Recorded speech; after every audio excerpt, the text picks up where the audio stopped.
জলপদ্ম গাছে নতুন ফুলের কুঁড়ি এসেছে। এখানে পদ্ম গাছের রানার বসিয়েছিলাম।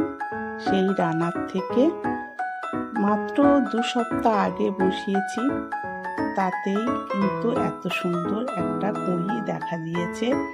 অনেকগুলো পাতা কচিয়েছে, 8-10টার মতো পাতা কচিয়েছে।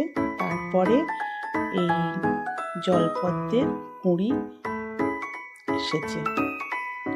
বন্ধুরা, এখানে তোমরা কিন্তু পদ্ম গাছের রিপোর্টিং করতে পারো।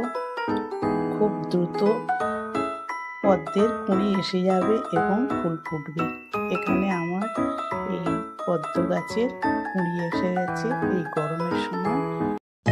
এখানে জলপদ্ম গাছের স্ট্যান্ড পাতাও এসেছে আর ভাসা পাতাও এসেছে, কিন্তু ফুল ফোটেনি। কারণ এই গাছের ফুল ফোটার সময় হয়নি। নতুন করে আবার এই জলের গামলায় থেকে রানারগুলো তুলে নিয়ে আবার সার দিয়ে মাটি তৈরি করে নতুন করে গাছ লাগানোর পরে কিন্তু কুঁড়ি এসেছে।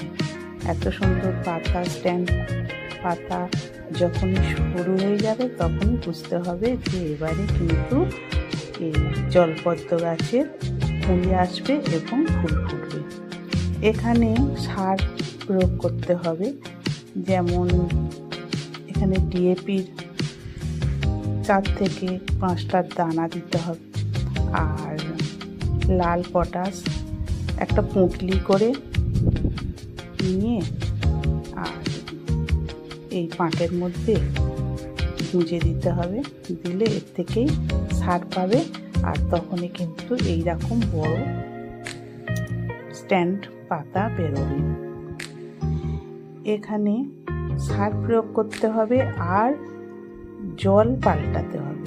এই যে গামলার জলটা 2-4 দিন অন্তর গামলার জল পাল্টাতে হবে, তা না তো এখানে শ্যাওলা ভরে যাবে আর মশায় ডিম পাড়বে, তাতে অসুবিধা হতে পারে। ওই জন্য স্ট্যান্ড পাতা আসার আগেই কিন্তু ভালো করে জল চেঞ্জ করতে হবে এবং সার প্রয়োগ করতে হবে।